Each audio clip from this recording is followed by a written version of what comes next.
listening to the GM Shuffle with Michael Lombardi, presented by DraftKings and VSiN. Here is Femi Abebefe.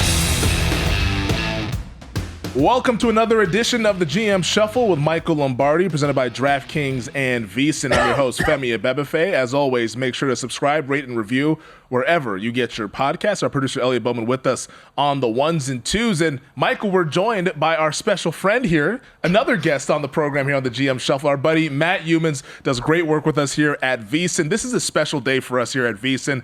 Our NFL betting guide is out today. For those of you who like to dabble into the wagering, the betting of the National Football League, it's a must-have, but you have to be a VSiN Pro subscriber to get that done. So VSiN.com/subscribe, and make sure you use promo code Lombardi when you sign up. You'll get access to our NFL betting guide. Matt Youmans did a lot of work on this guide, wrote about Super Bowl futures. We'll talk about all of that stuff, but Youmans, this is an awesome day, and I think a lot of folks are excited about this, especially here at VSiN, but a lot of people that like to bet on the National Football League. I mean, let the folks know what they can expect from the guide when they go ahead and purchase it. Well, first of all, Femi, I wish I could roll out of bed with the energy you've got.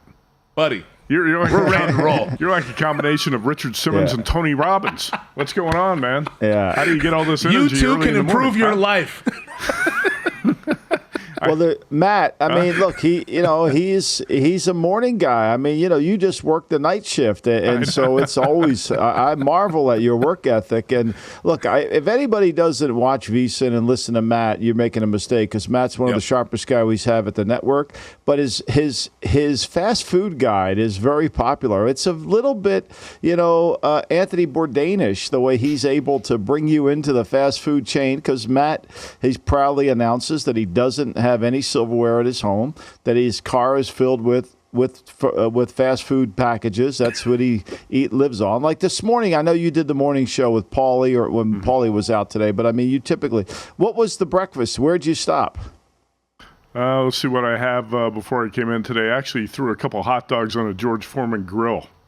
That's what I had actually before I came in this morning.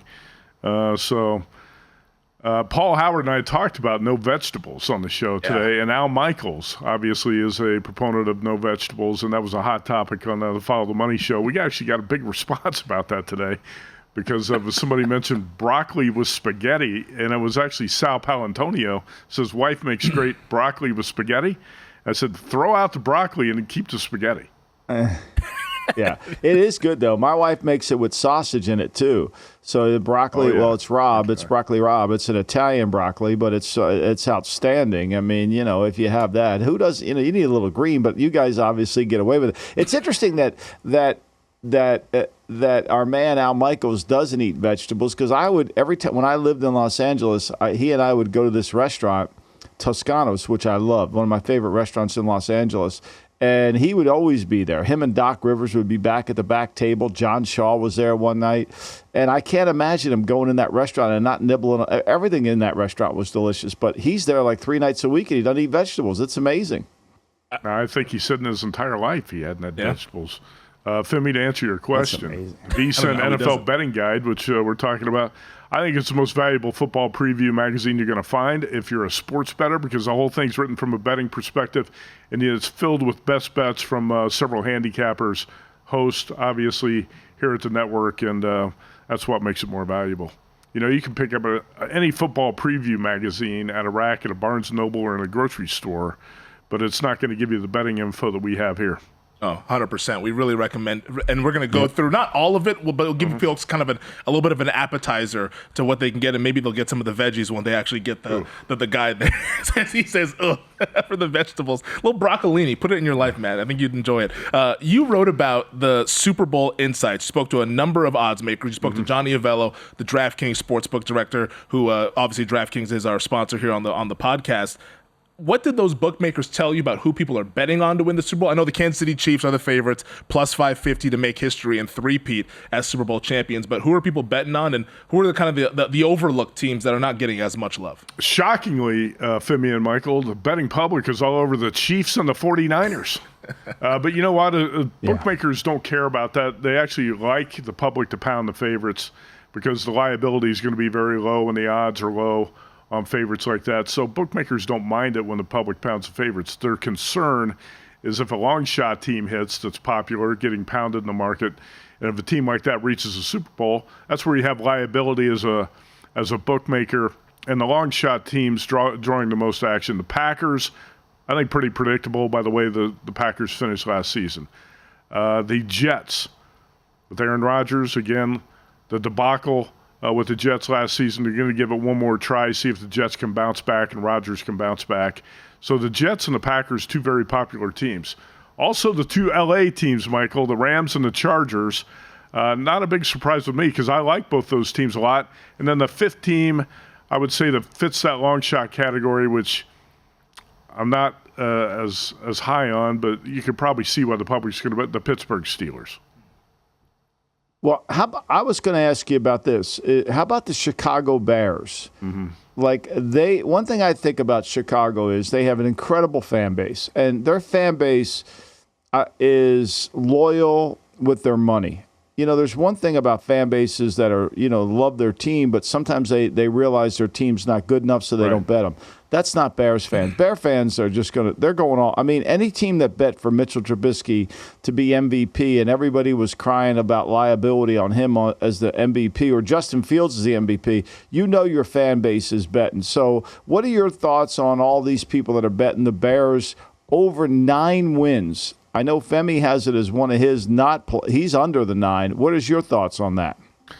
Well, as far as the Bears and the Super Bowl futures, they're actually getting played. A couple of the bookmakers mentioned that to me, too, that they've taken some bets on the Bears. But let's be serious. The Bears have no shot in terms of Super Bowl futures. I'll say the same thing about the Bears and the Super Bowl that I said about the fools who are betting Bronny James to be the number 1 pick in the NBA draft.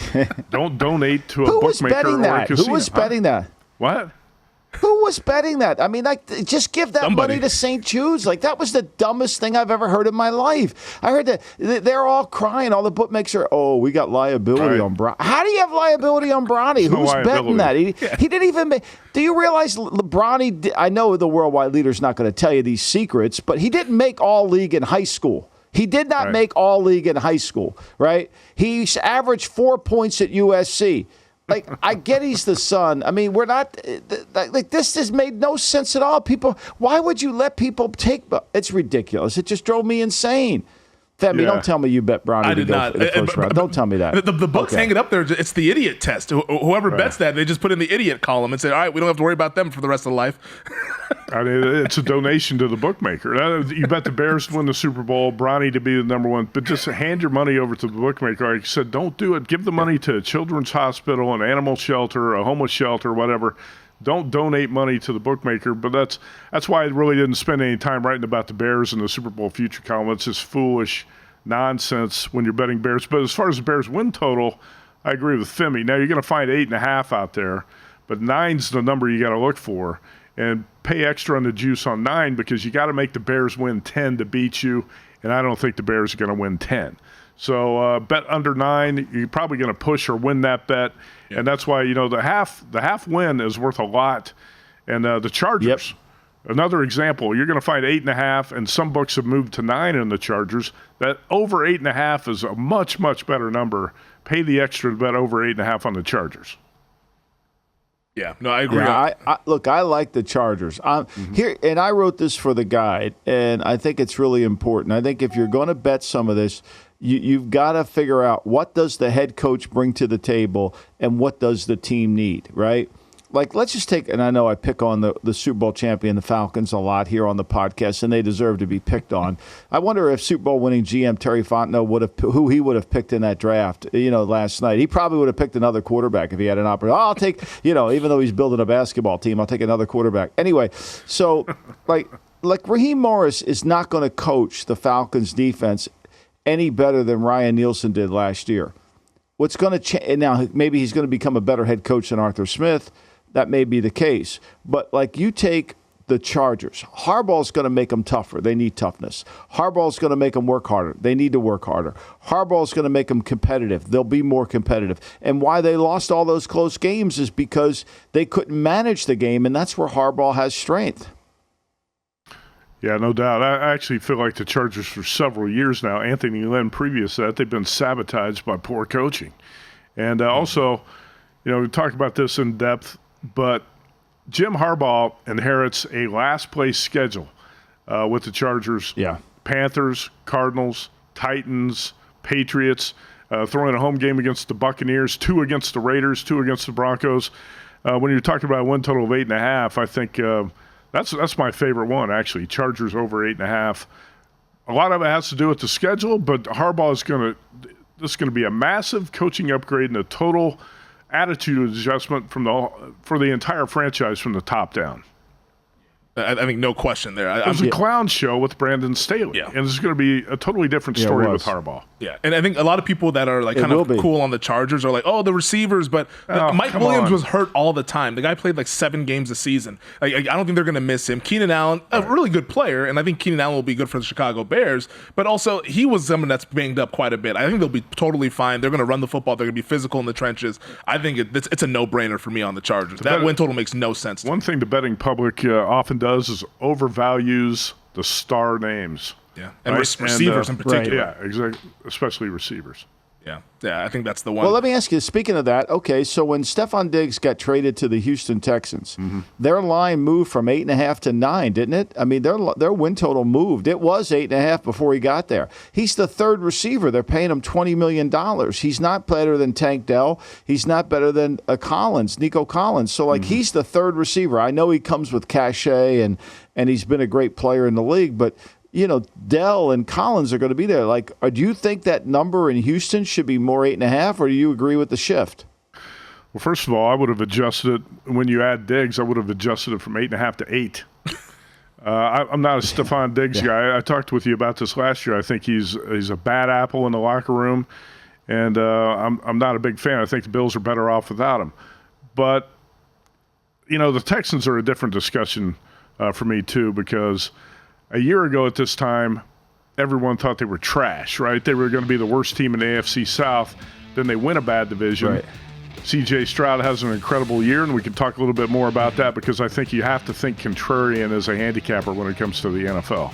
Yeah, 100%. We need to touch on that when we come back. Yeah, it feels like we're doing the same dance that we did last year with the AFC South. Everybody loved Jacksonville after they won a playoff game and made the playoffs and all that stuff, and then they regressed in 2023. We'll break that down. We'll also get to our best bets here. This is the GM Shuffle with Michael Lombardi. You're listening to the GM Shuffle with Michael Lombardi, presented by DraftKings and VSiN. Here is Femi Abebefe. This is the GM Shuffle. We're hanging out with Matt Youmans here. It's a big day for us at VSiN. Our NFL betting guide is out. You got to be a VSiN subscriber to get it. And you can become a VSiN subscriber by going to vsin.com/subscribe and use promo code Lombardi to get a significant discount and be able to get the VSiN subscription for the next 13 months. If you like to bet the NFL, it is a must-have. We all like to wager. We like to dabble in this thing. You got to have it. We fully recommend it. vsin.com/subscribe, promo code Lombardi. Matt Youmans, we were discussing the AFC South in the last segment. You mentioned how you're a little bit cooler on the Houston Texans. I want to get Michael's thoughts on this as well. Who do you guys have winning this division? How do you see this playing out? I went with the Colts, and it was a tough decision for me, but I also, like I said, I want to think like a contrarian. I say this often about the NFL. If you follow the masses, you're going to get massacred as a bettor. Good way to put it. So you have to look. True. You have to look for something that's not so obvious out there. And right now, everybody's hot on the Texans. But a year ago at this time, nobody liked the Texans. I didn't like the Jaguars last year either. The Titans were the team I liked in the South, and they obviously turned into a flop. The quarterback situation was a mess. And still, I can't believe Mike Vrabel doesn't have a job. I thought he was a top 5 coach in the NFL, and it's crazy to me that guys like Belichick and Vrabel are on the sidelines this season. That makes a statement about how the NFL has turned upside down sometimes. But the AFC South, I don't believe in the Jaguars. I didn't last year. I still don't. The Texans, when you're talking about a hot team of the betting public, a lot of times that backfires. C.J. Stroud, who knows if he's going to have a sophomore slump? Was that team really as good as it looked last year? Did the Texans have a lot of close game luck? I'm going to say if I got to pick a team out of the South that could take down the Texans, I'm going to go with the Colts. I went through the entire two deep. I think this is a really talented team. Obviously, the big question is Anthony Richardson, the quarterback. Can he stay healthy? I'll say this. He's an athletic freak, And if for some reason he could stay on the field and make plays, I think the Colts got a chance to pull a surprise in the division.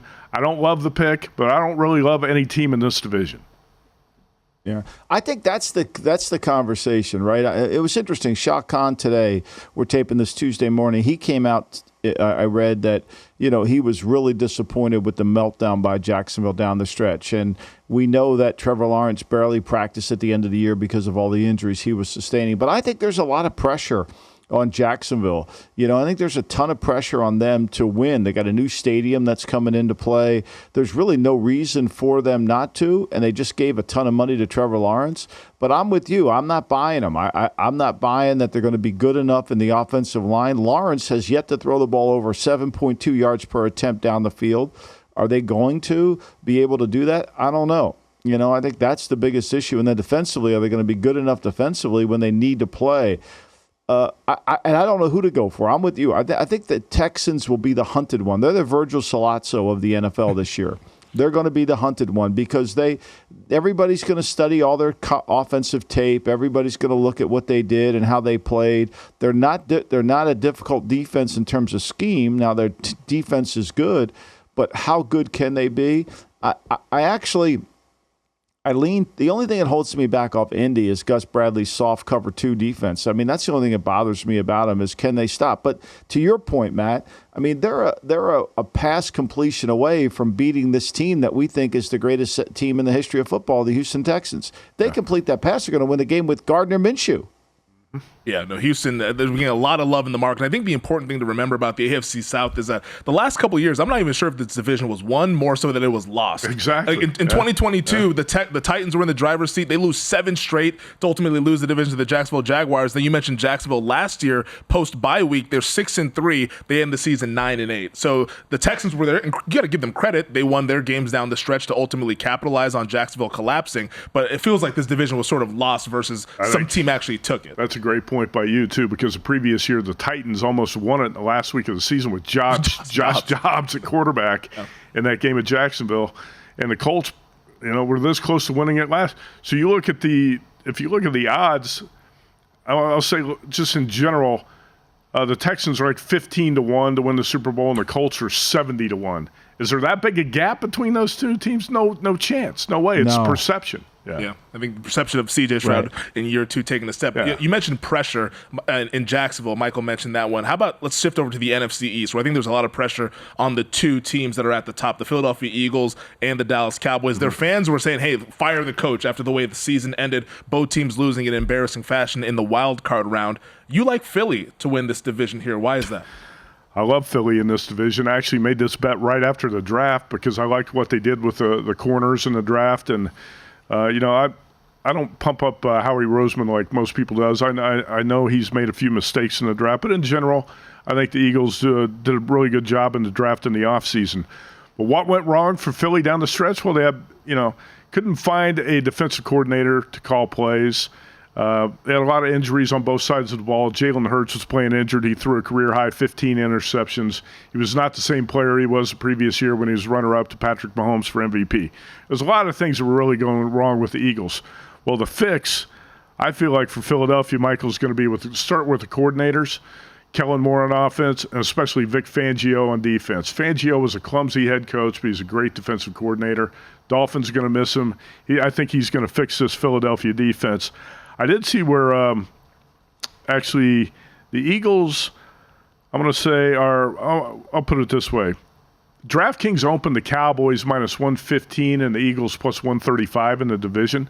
And that's when I bet Philly, and I said the wrong team's favored. The betting market has corrected this to where now the Eagles have swung all the way to plus 105, plus 110, and the Cowboys are clearly the second choice. So you've got a big adjustment in the number and the swing. You're late to the party if you're going to bet Philadelphia at this point, but I still like Philly at any plus price.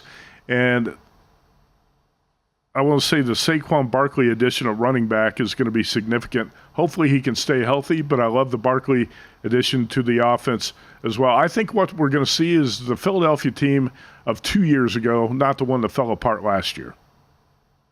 Well, I agree, but is Kellen Moore going to call the runs that Shane Steichen called 2 years ago, or is he going to get pass happy? I think it was interesting about when we listened to Jalen Hurts say 95% of the offense is coming from it's a new offense, Kellen Moore. Now, is he putting the burden on Kellen? I don't know. When they signed Barkley, I'm with you. I thought, okay, they're going to go back to scoring 204 points in the second quarter, getting the lead, letting their pass rush win the game, which is what they want to do. They want to rush the passer with their defense and play from in front. They didn't do that last year. They were so slow on defense, and I think you're right.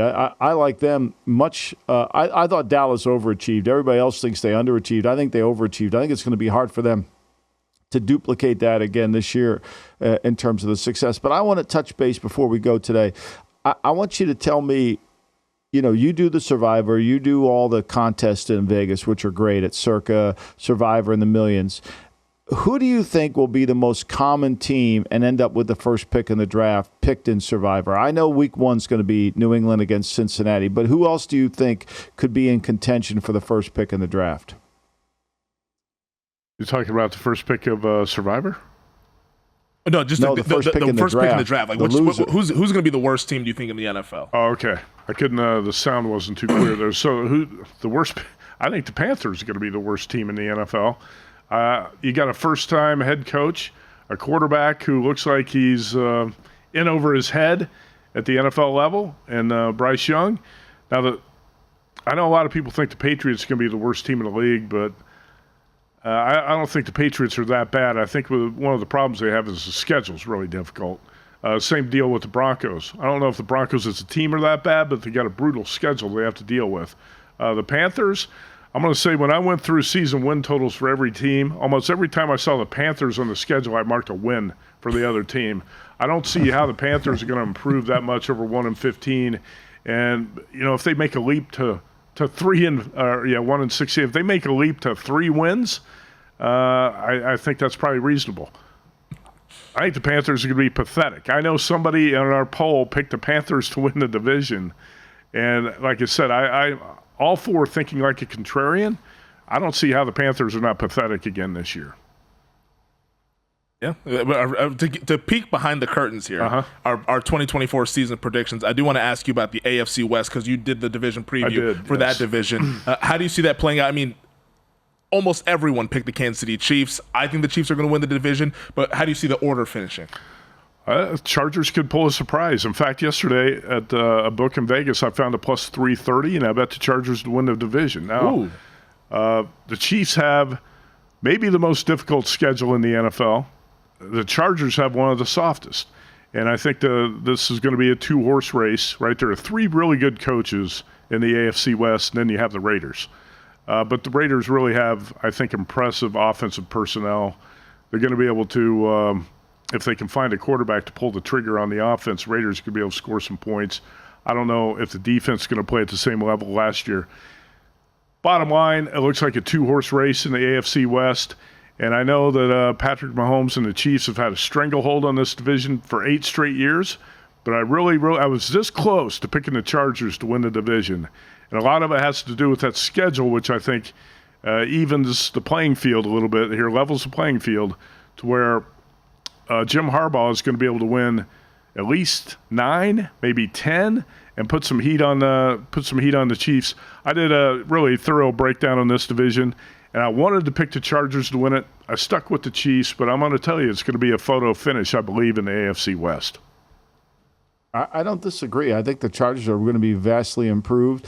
And look, here's what we know about the Chiefs. They bring back Hardman as a receiver. If they were so good at receiver, why would they bring him back, right? I think they're the same offense they were last year. We don't know what Rashee Rice is going to end up doing in terms of suspensions and that. I think they have to rely on Pacheco to really run. Their left tackle situation is not very good.